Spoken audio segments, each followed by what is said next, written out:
What is a Livingdex? To put it simply, a Livingdex consists of one of every Pokemon, 1008 as of recording. For a collector and fan of the series, this can be considered quite the achievement, and even a trophy. But if you're a little overwhelmed by the idea and don't really know where to start, fear not. Today we're going to be covering everything you need to know to build a basic Livingdex.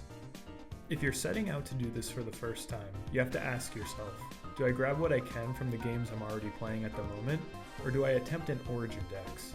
Because of transferring up, you can technically catch every generation's Pokemon in the original games they were introduced in.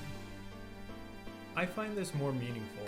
Catching a Steelix is pretty simple in Sword and Shield, but seeing that my Steelix came from the original Virtual Console Crystal feels better knowing that he's from his native region of Johto. Because of this, I'm going to recommend that you go the Origin Dex route, catching each Pokemon in the respective games that they debuted in. This will require a bit more hardware and work, but because of this, your Pokemon will have exclusive symbols and prompts when they're transferred up that you can't get otherwise. When it comes to remakes, I would challenge you to resist using them for this portion of the dex, other than for certain mythicals. We'll get into that a little bit later. But your OT is really up to you. I enjoy naming my characters based off the games they're in, like Silver or Red.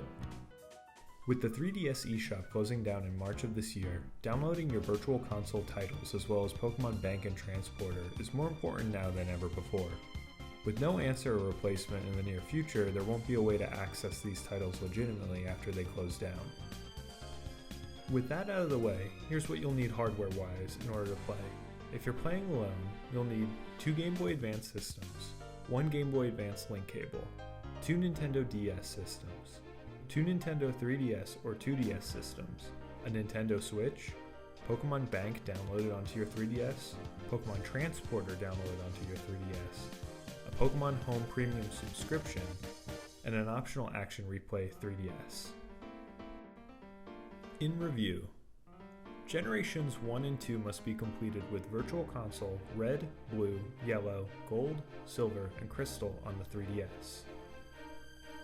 Generation 3 must be completed with Ruby, Sapphire, and Emerald on the Game Boy Advance, as well as Omega Ruby or Alpha Sapphire on the 3DS. Generation 4 must be completed with Diamond, Pearl, and Platinum. Generation 5 must be completed with Black, White, Black 2, or White 2 on the DS. Generation 6 must be completed with just X and Y. Generation 7 must be completed with Ultra Sun and Ultra Moon on the 3DS, Let's Go Pikachu or Eevee on the Switch, as well as Pokemon Go on mobile. Generation 8 must be completed with Sword and Shield and Legends Arceus on the Switch. And lastly, Generation 9 will be completed with Scarlet and Violet, also on the Switch. When it comes to mythical Pokemon, I see these as an exception to being caught in their native region. If you can find a way to get them in their generation, perfect. If for some reason you can't, there's no judgment in getting them via events or event replication. Luckily, some of these mythicals can be found in games. Here are the mythicals that can be obtained legitimately at this time. Here are the event exclusives that will require either trading or event manipulation in order to obtain. Hopefully this gives you a better idea of how to create your first Livingdex. Once completed, you'll be all caught up for future games, as well as future challenges that will be popping up on this channel. I have some really exciting expansions in the works, and I'm looking forward to sharing more soon. Until then, happy catching.